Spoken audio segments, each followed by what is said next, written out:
कल्पनाओं की कहानियां जिंदगी के पन्नों पर, क्योंकि मैं कहानी हूँ। खूनी दरिंदा, a suspense thriller and murder mystery story, भाग 30। मेजर बलवंत इंस्पेक्टर तिवारी के साथ मंदिर के सिंह के बाहर खड़ी अपनी कार के पास पहुंचा तो पुलिस की उस जीप के पास लोगों की भीड़ लगी हुई थी, जिसमें कुचले हुए सर वाली लाश रखी हुई थी। मंदिर से प्रवचन सुनकर निकले हुए लोग उस लाश के संबंध में जानने के लिए काफी उत्सुक दिखाई दे रहे थे और वो वहीं रुक गए। सर्जन गोखले, लाश पर चादर हटा दीजिए, हो सकता है लाश के कपड़ों को देखकर कोई उसे पहचान ले। मेजर बलवंत ने कुछ सोचकर सार्जन गोखले को आदेश दिया। सार्जन गोखले ने आगे बढ़कर लाश पर पड़ी हुई चादर हटा दी। भीड़ में खड़े लोग अपने आगे खड़े लोगों के कंधों पर से उचक उचक कर उस लाश को देखने लगे, जिसके सर और चेहरे के स्थान पर टूटी हुई हड्डियों और कुचले हुए मांस का लोथड़ा दिखाई दे रहा था। उस भयानक लाश को देखकर कई आदमियों और औरतों के मुंह से चीख निकल गई और वे डर से कांपते हुए भीड़ से निकलकर पीछे जा खड़े हुए। मेजर बलवंत बड़े ध्यान से भीड़ में खड़े हर एक इंसान को, उनके चेहरों को देख रहा था। सहसा उसकी नजर भीड़ में खड़ी मंदिर के उन दोनों दरबानों पर पड़ी जो सुबह से मंदिर के सिंह द्वार पर तैनात थे। उन दोनों में से एक दरबान के चेहरे पर उस लाश को देखकर जैसे कोई तूफान सा मचल उठा था। उसकी आंखों से भय और आतंक टपकने लगा था। मेजर बलवंत बड़े ध्यान से उस दरबान के चेहरे को देखता रहा और फिर सार्जन गोखले की ओर मुड़कर बोला, लगता है इस आदमी को इस भीड़ में खड़े किसी भी आदमी ने नहीं देखा। अगर देखा होता तो अब तक कोई ना कोई से पहचान ही लेता। लाश को चादर से ढक दीजिए। सार्जन गोखले ने लाश को चादर से ढक दिया। मेजर बलवंत धीरे धीरे चलता हुआ अपनी कार की ड्राइविंग सीट पर जा बैठा। पुलिस की गाड़ियों को स्टार्ट होते देख लोगों की भीड़ छट गई। मंदिर के कर्मचारी भी वहां से हटकर अपने अपने काम में लग गए। मेजर बलवंत ने कार स्टार्ट की और उसे मंदिर के सिंह द्वार के सामने ले गया। जरा इधर आना।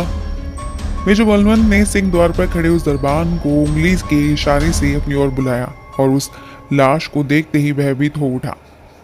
जी साहब, दरबान ने कार की खिड़की के पास आकर कहा। मेजर बलवंत ने बराबर वाली सीट का हैंडल घुमाकर दरवाजा खोलते हुए कानाफूसी के अंदाज में कहा, तुम्हारे फायदे की बात है, अंदर आ जाओ। दरबान हल्की सी हिचकिचाहट के साथ अंदर आ बैठा। दरवाजा बंद कर लो, मेजर बलवंत ने धीमी आवाज में कहा। दरबान दरवाजा बंद करने लगा तो मेजर बलवंत ने कार एकदम फुल स्पीड पर छोड़ दी। दरबान हैरानी भरी नजरों से मेजर बलवंत की ओर देखने लगा। तुम यहाँ कब से काम कर रहे हो? मेजर बलवंत ने पूछा और फिर उसे बातों में उलझाए रखने के लिए एक के बाद एक उसके घर परिवार और काम काज आदि के संबंध में प्रश्न पूछता चला गया। दरबान हल्की सी हिचकिचाहट के साथ उसके सभी प्रश्नों का उत्तर देता रहा और वो मेजर बलवंत के अंतिम प्रश्न का उत्तर दे भी नहीं पाया था कि उसकी कार हवा से बातें करती हुई गीता कॉलोनी पुलिस स्टेशन के कंपाउंड में दाखिल हो गई। मेजर बलवंत की कार इंस्पेक्टर तिवारी के ऑफिस के सामने पहुंचकर रुक गई। उसकी कार के पीछे पीछे पुलिस की गाड़ियां भी वहां पहुंच गई। मेजर बलवंत ने कार से उतरकर दरबान को भी कार से उतर आने का इशारा किया। दरबान समझ नहीं पा रहा था कि पुलिस का यह अफसर उसे यहाँ पर क्यों लाया है। वो हैरानी में डूबा कार से उतर आया। मेजर बलवंत उसे लिए हुए ऑफिस में आ बैठा। इंस्पेक्टर तिवारी भी उन दोनों के पीछे पीछे वहां पहुंच गया। क्या नाम है तुम्हारा? मेजर बलवंत ने दरबान को बेंच पर बैठने का इशारा करते हुए पूछा। मेरा नाम चौब सिंह है सरकार। दरबान ने खड़े खड़े ही हाथ जोड़कर उत्तर दिया। चौब सिंह, जिस आदमी की लाश जीप में पड़ी हुई है, इसे तुमने आज सुबह कितने बजे और कहां देखा था? मेजर बलवंत ने उसकी बड़ी बड़ी आंखों में आंखें गड़ाते हुए कहा। जी जी, चौब सिंह कहते कहते रुक गया। चौब सिंह, जानते हो पुलिस के सामने झूठ बोलने या सच्चाई को छिपाने का क्या नतीजा होता है? मैं नहीं चाहता कि तुम्हारे साथ जोर जबरदस्ती की जाए। तुम जो भी कुछ इस आदमी के बारे में जानते हो बता दो। मेजर बलवंत ने कहा और जेब से सिगार निकालकर सुलगाते हुए बोला, मैं तुमको इस बात का विश्वास दिलाता हूँ कि पुलिस तुम्हारी सुरक्षा की पूरी पूरी जिम्मेदारी लेगी। कोई भी कितना ही ताकतवर क्यों ना हो, तुम्हारी छाया को भी नहीं छू पाएगा। साहब, मैं बाल बच्चेदार आदमी हूँ, गरीब आदमी हूँ साहब। अगर मेरे बारे में उन लोगों को जरा भी पता चल गया तो वो मुझे जिंदा नहीं छोड़ेंगे। चौप सिंह कांप कर बोला, फिर एक ठंडी सांस भरकर बोला, जगत ने मुझे आपके साथ आते हुए देखा था। ये बात उन लोगों तक जरूर पहुंच जाएगी। आपने मुझे यहाँ लाकर अच्छा नहीं किया साहब। तुम चिंता मत करो चौप सिंह, तुम्हें अब वहां जाने की कोई जरूरत नहीं है। हम तुम्हें पुलिस की नौकरी दिलवा देंगे, इंस्पेक्टर तिवारी ने आश्वासन दिया। चौप सिंह कुछ देर चुपचाप वहां खड़ा रहा और कुछ सोचता रहा। फिर धीरे धीरे मेजर बलवंत के प्रश्नों के उत्तर देने लगा। मेजर बलवंत और इंस्पेक्टर तिवारी चौप सिंह की बातें बड़े ध्यान से सुनने लगे और चौप सिंह का बयान समाप्त हुआ तो आश्चर्य के साथ साथ उनकी मानसिक उलझन में भी वृद्धि हो गई। 3-4 दिन से आकाश साफ था, दूर तक कहीं भी बादल का नन्हा सा टुकड़ा तक नहीं दिखाई दे रहा था। लेकिन सूरज डूबते ही तेज पछुआ हवा चलने लगी और देखते ही देखते सारा आकाश काली मटियाली हवाओं से भर गया। जैसे जैसे हवा की गति में वृद्धि होती जा रही थी, आकाश की छाती पर घटाओं का बोझ भी बढ़ता चला जा रहा था। इंस्पेक्टर और मेजर बलवंत, इंस्पेक्टर जोनाथन और सुधीर तथा सुनील के साथ बैठा अगले कदम के बारे में विचार विमर्श कर रहा था। डोरा, सोनिया और मालती अभी तक नहीं लौटी थी और ना उनकी ओर से कोई संदेश ही आया था। पार्थ की पत्नी शोभना का भी अभी तक कुछ नहीं पता चल पाया। मेजर बलवंत ने स्वयं सिटी क्लिनिक जाकर शोभना के संबंध में पूछताछ की थी, लेकिन पार्थ के प्राइवेट वार्ड पर तैनात पुलिस के जवानों और नर्सों ने तो यही बताया कि शोभना को उन्होंने आज देखा ही नहीं। अब इस बात से स्पष्ट हो जाता है कि दोपहर वास्तव में शोभना ने ही उसको फोन किया था और शोभना निश्चित रूप से किसी संकट में फंस गई है।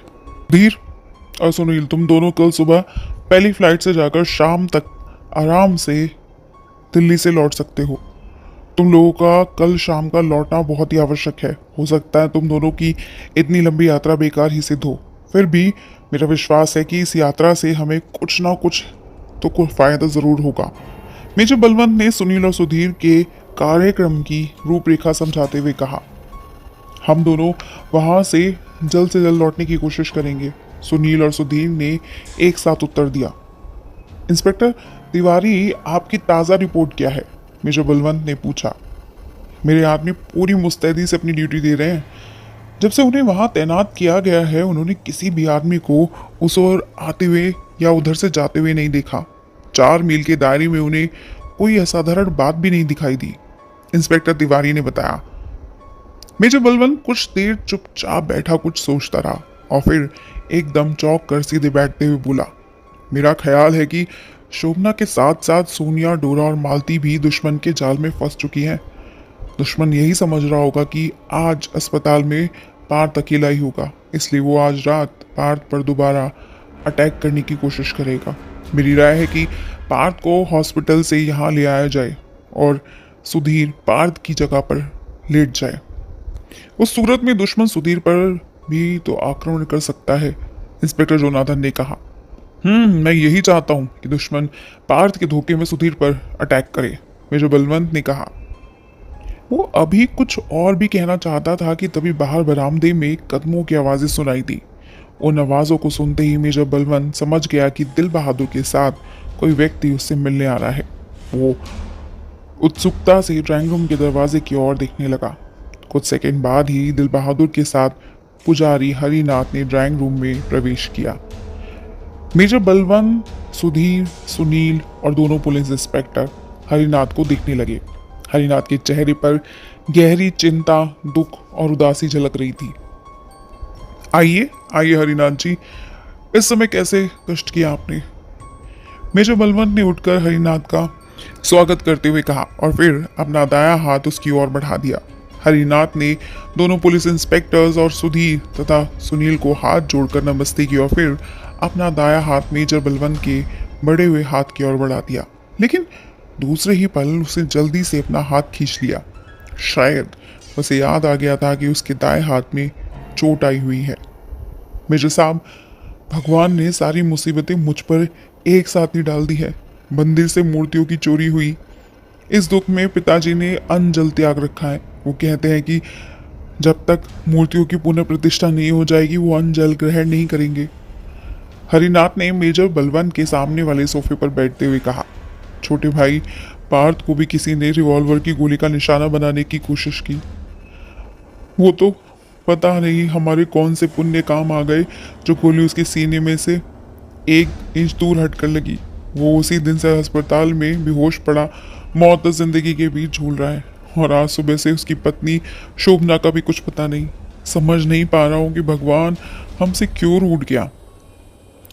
हरिनाथ जी, इस संसार का यही नियम है। जो लोग पूजा की आराधना जितनी भक्ति भाव से करते हैं, भगवान उन्हें उतनी ही कठिन और जटिल परिस्थितियों में डालता रहता है। दरअसल इस तरह भगवान अपने भक्तों के धैर्य, सहन शक्ति तथा श्रद्धा, भक्ति और विश्वास की परीक्षाएं लिया करते हैं। मेजर बलवंत ने दार्शनिक मुद्रा में कहा, आपका परिवार तो न जाने कितनी पीढ़ियों से श्रद्धा और भक्ति के साथ भगवान जी की आराधना करता चला रहा है। परीक्षा लेने के लिए आप और आपके परिवार के सदस्यों से पढ़कर और सही पात्र मिलेगा।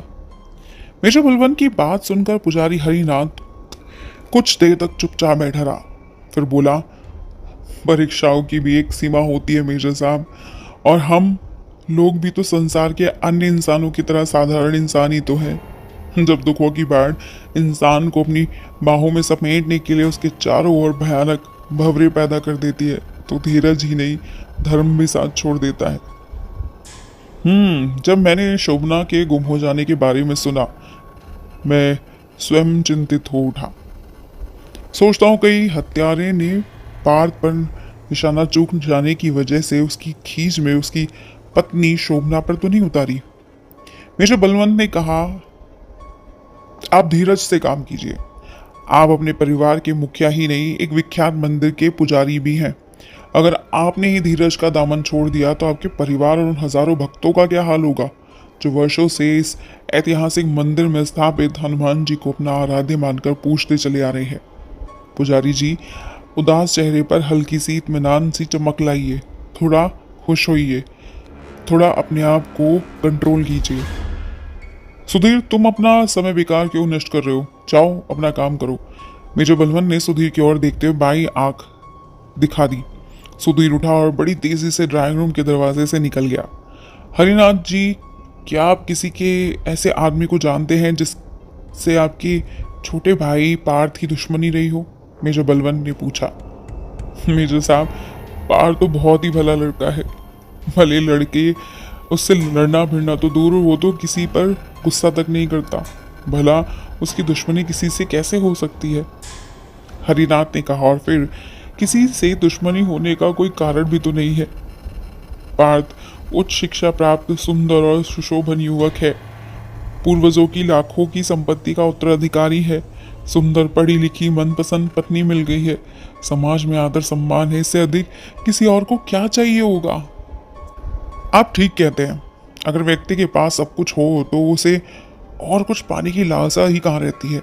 मेजर बलवंत ने मुस्कुराते हुए कहा, लेकिन हरिनाथ जी, कुछ लोग इतने लोभी और लालची हैं कि उनके पास भले ही कितना भी धन संपत्ति क्यों ना आ जाए, फिर भी वो उचित अनुचित तरीकों से अधिक धनवान बनने की चेष्टा करते हैं। ये दुनिया है मेजर साहब। हर एक आदमी के विचार, भावना और मनोवृत्तियाँ एक दूसरे से भिन्न है। हरिनाथ ने कहा और उठ खड़ा हुआ। मेजर साहब, मेरे छोटे भाई की हत्या का प्रयास करने वाले का और पार्थ की पत्नी शोभना का पता लगाइए। मैं आपको मुंह मांगा पारिश्रमिक दूंगा। पारिश्रमिक की आप चिंता ना कीजिए, मैं पूरी कोशिश करूंगा। मेजर बलवंत ने उठकर कहा और अपना दाहिना हाथ हरिनाथ की ओर बढ़ा दिया। हरिनाथ ने मेजर बलवंत से हाथ मिला और तेजी से बाहर निकल गया। शायद वो इस बार ये भूल गया था कि उसका दायां हाथ शीशे के टुकड़े से जख्मी है। हरिनाथ के जाने के बाद मेजर बलवंत कुछ देर सोच में बैठा रहा और फिर दोनों इंस्पेक्टर और सुनील को अपने साथ चलने का इशारा करके तेजी से ड्राइंग रूम से निकला और अपनी कार में जा बैठा। थोड़ी देर बाद मेजर बलवंत की कार बंगले के गेट से निकली तो उसके पीछे पीछे पुलिस की 2 जीप थी, जिनमें से एक इंस्पेक्टर जो तिवारी की थी और दूसरी इंस्पेक्टर जोनाथन की। मेजर बलवंत की कार उन दोनों पुलिस इंस्पेक्टर की जीप अभी सिटी क्लिनिक के गेट में दाखिल ही हुई थी कि सारा हॉस्पिटल पुलिस के जवानों की सीटियों और उनके तथा हॉस्पिटल के अन्य कर्मचारियों के भागते हुए कदमों के शोर से गूंज उठा। मेजर बलवंत, सुनील और दोनों इंस्पेक्टर बड़ी तेजी से कार से उतरे और दौड़ते हुए उस और चल पड़े जिस ओर से पुलिस के जवानों की सीटियों की आवाजें आ रही थी। अभी हॉस्पिटल में पुलिस कर्मियों के बीच में मची अफरा तफरी कैसी? हॉस्पिटल में ये मची हुई अफरा तफरी कैसी? क्या वाकई में पार्थ को किसी ने फिर से मारने की कोशिश की है या कोई पार्थ को मार चुका है? क्या इन सब चाल के पीछे पार्थ के बड़े भाई हरिनाथ का हाथ है? क्या वो वाकई में अपने छोटे भाई से जलता है? कौन है इन सब खून, इन अपहरण और इन चोरियों के पीछे? जानने के लिए जुड़े रहेगा इस कहानी के साथ अंत तक। खूनी दरिंदा, suspense thriller and murder mystery story सिर्फ और सिर्फ स्टोरी मैनिएक्स पर। और हाँ, ऐसे ही पुराने और चर्चित नॉवेल्स सुनने के लिए आज ही सब्सक्राइब कीजिए हमारा यूट्यूब चैनल स्टोरी मैनिएक्स, जहाँ पर आपको मिलेंगे पुराने चर्चित novels, suspense, thriller, murder mystery. तो आज ही सब्सक्राइब कीजिएगा हमारे यूट्यूब चैनल स्टोरी मैनिएक्स को।